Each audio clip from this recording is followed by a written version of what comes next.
तो dear students, आज हम करेंगे हिंदी का फर्स्ट टॉपिक। हमारा व्याकरण का जो बनता है वो बनता है भाषा।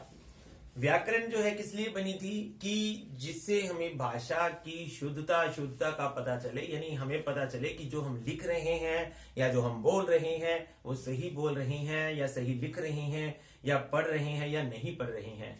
तो मगर व्याकरण की जरूरत किस लिए पड़ी थी? वो भाषा के लिए पड़ी थी।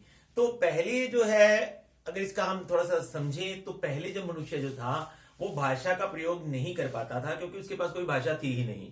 तो वो जो क्या किया करता था, या तो मूक रहता था, फिर उसके बाद धीरे धीरे उसने जो है चित्रों का सहारा लेना शुरू किया, सांकेतिक भाषा, संकेतों से अपनी बात को कहना उसने शुरू किया।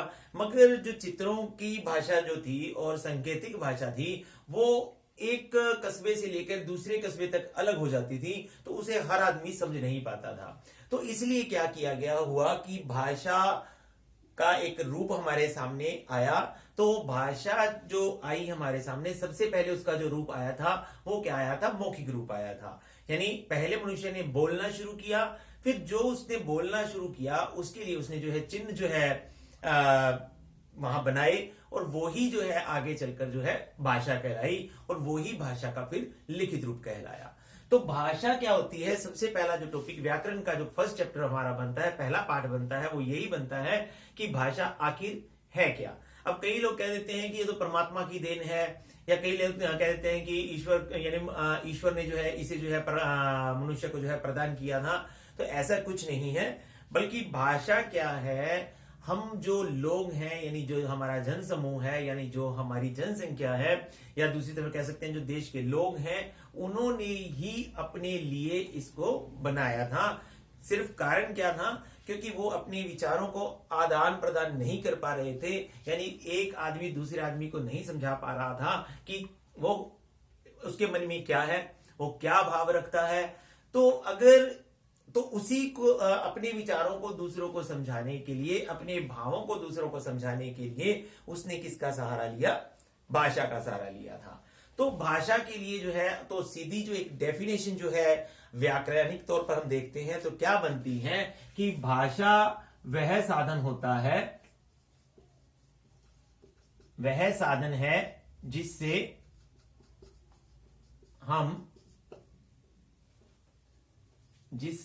हम अपने विचार दूसरों को समझा सकते हैं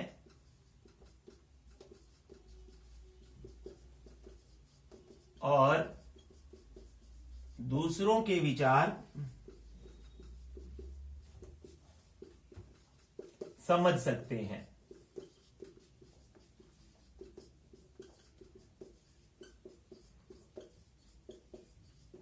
तो ये होता है कि भाषा क्या होती है कि भाषा वह साधन होता है जिसके द्वारा हम अपने विचार दूसरों को समझा सकते हैं और दूसरों के विचारों को समझ सकते हैं। मगर इसके लिए हमें जो है दो चीजों की जरूरत पड़ती है कि या तो हम दूसरों के विचारों को बोलकर समझेंगे और अपने विचारों को बोलकर समझाएंगे, और या क्या होगा कि हम दूसरों के विचारों को लिखकर समझेंगे, लिखकर समझाएंगे, और या हम अपने विचार लिखकर दूसरों को उसे समझाएंगे।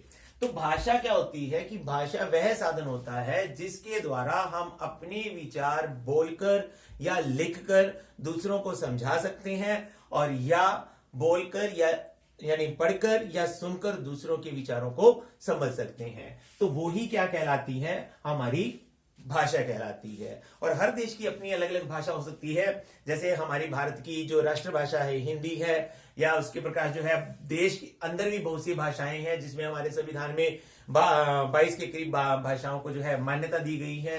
जैसे पंजाब की अपनी पंजाबी है, राजस्थान की राजस्थानी है, हरियाणा की हरियाणवी है, इसी प्रकार तेलुगु की अलग तेलुगु है, उसके बाद तमिलनाडु की अलग है, कर्नाटका की अलग है। तो इस प्रकार जो है भाषा जो है, एक देश जो है हमारा जैसे देश है, वहां पर उसकी भाषा तो हमारी हिंदी है, क्योंकि मोस्टली जो है लोग हमारे ज्यादातर लोग जो है हिंदी ही बोलते हैं। मगर उसके बाद जो है अलग अलग राज्य की अलग अलग भाषा भी है। उसके पश्चात जो है हम देखते हैं कि जैसे चीन है, वहां पर जो है चीनी भाषा चलती है, जापान की अपनी जापानी भाषा है, और फॉरेन कंट्री में हम देखते हैं यूरोपीय कंट्रीज में वहां पर इंग्लिश चलती है। और अगर बात की जाए विश्व की, तो पूरे संसार की जो भाषा है वो क्या मानी जाती है? अंग्रेजी मानी जाती है, इंग्लिश मानी जाती है।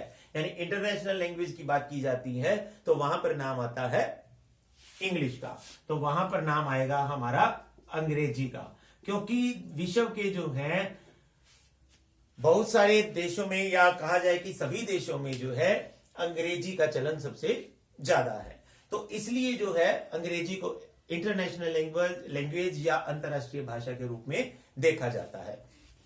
तो भाषा आपको जो है समझ आ चुकी होगी कि भाषा वह साधन है जिसके द्वारा हम अपने विचार बोलकर या लिखकर दूसरों को समझा सकते हैं, और सुनकर या पढ़कर दूसरों के विचारों को समझ सकते हैं। तो वो क्या कहलाती है? हमारी भाषा कहलाती है।